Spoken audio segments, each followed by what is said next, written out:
तो चलिए प्यारे बच्चों, योगेश स्टडी सेंटर के ऑनलाइन प्लेटफॉर्म पर आप सभी का स्वागत है। और आज हम पढ़ रहे हैं मैथ, जिसमें टॉपिक है हमारा द्विघात बहुपद के गुणनखंड करना।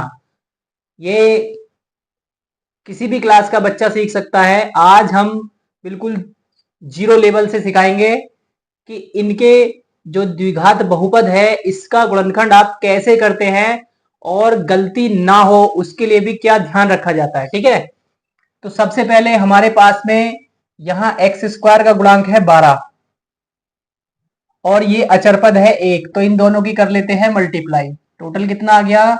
12। अब आपको करना क्या है, 12 के ऐसे गुणनखंड करने हैं। सबसे पहले तो गुणनखंड ही कर लेते हैं। तो ये तो आसान है, 2 से काटेंगे 6 बार, 2 से काटा 3 बार और 3 से काटा 1 बार और 1 से काटने की कोई आवश्यकता ही नहीं है आगे। ठीक है, अब ना तुमको करना क्या है बच्चों, देखिए यहां पे कैसा चिन्ह लगा हुआ है, प्लस का है।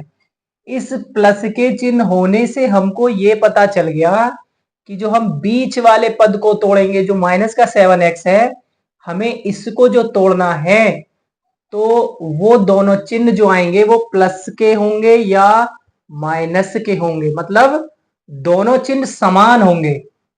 समान या तो प्लस प्लस के होंगे या माइनस माइनस के होंगे। तो अब ये जो 3 पार्ट दे रखे हैं गुणनखंड के, इनको 2 बनाना है। तो आप कैसे बनाएंगे, 4 इंटू 3 कर लेते हैं, 12 आएगा। अगर आप 4 प्लस 3 करेंगे तो कितना आएगा? 7। और हमको चाहिए भी तो 7 ही, लेकिन माइनस में चाहिए। तो क्या करना है, देखिए 12x की घात 2 माइनस 4x माइनस 3x और प्लस 1। हमने ये जो 1 है और ये 12 की जो गुणा करके 12 लिया है, यानी कि जो 12 आया है उसकी सहायता से बीच वाले पद को तोड़ा है। ठीक, अब देखिए यहां तक हमको देखना है कि इन दोनों पदों में कोई एक ऐसी संख्या है जिससे दोनों में पूरा पूरा भाग जा सके। तो भाई यहाँ देखो 4 है और यहाँ कितना है 12, तो 12 और 4 में 4 से भाग जा सकता है। तो हमने इसमें से क्या निकाल दिया बाहर, 4।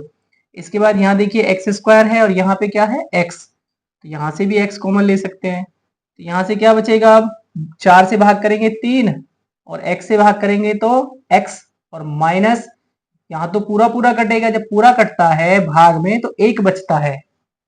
अब आगे देखिए, यहां ध्यान दीजिए, यहां तो इन दोनों में हमको कुछ नहीं दिख रहा कॉमन, परंतु जहां कुछ नहीं होता वहां 1 तो कम से कम होता ही है। तो हमने क्या किया है, -1 कॉमन लिया।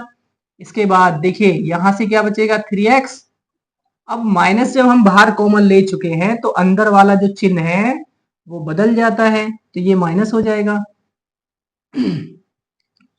अब इन दोनों से क्या करते हैं, 3x माइनस 1 और यहां से 4x बचेगा और यहां से बचा माइनस का 1। तो ये हो गया आपका आंसर। चलिए दूसरा प्रश्न देख लेते हैं।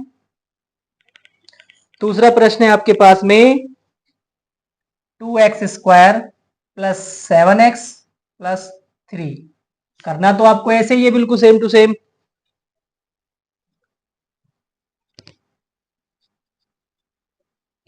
चलिए सबसे पहले जो यहाँ पे 2 लिखा हुआ है और ये 3, इन दोनों की कर देते हैं आप गुणा। कितना आ गया, 6।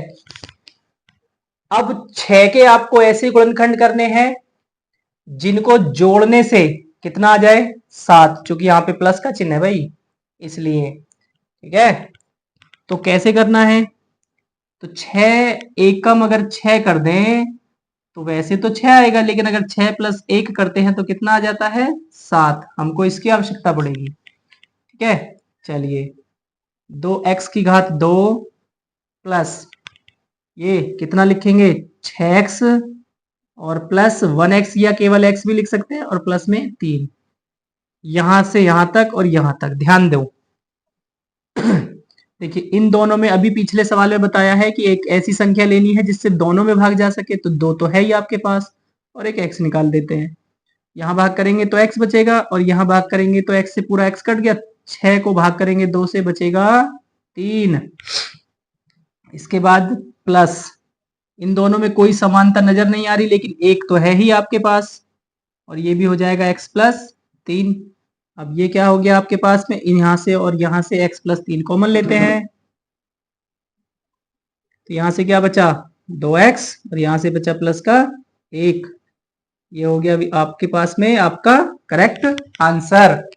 ठीक है प्यारे बच्चों, उम्मीद करते हैं कि प्रश्न समझ में आ गया होगा। अगर प्रश्न समझ में नहीं आया है तो आप कमेंट बॉक्स में जाके लिख सकते हैं।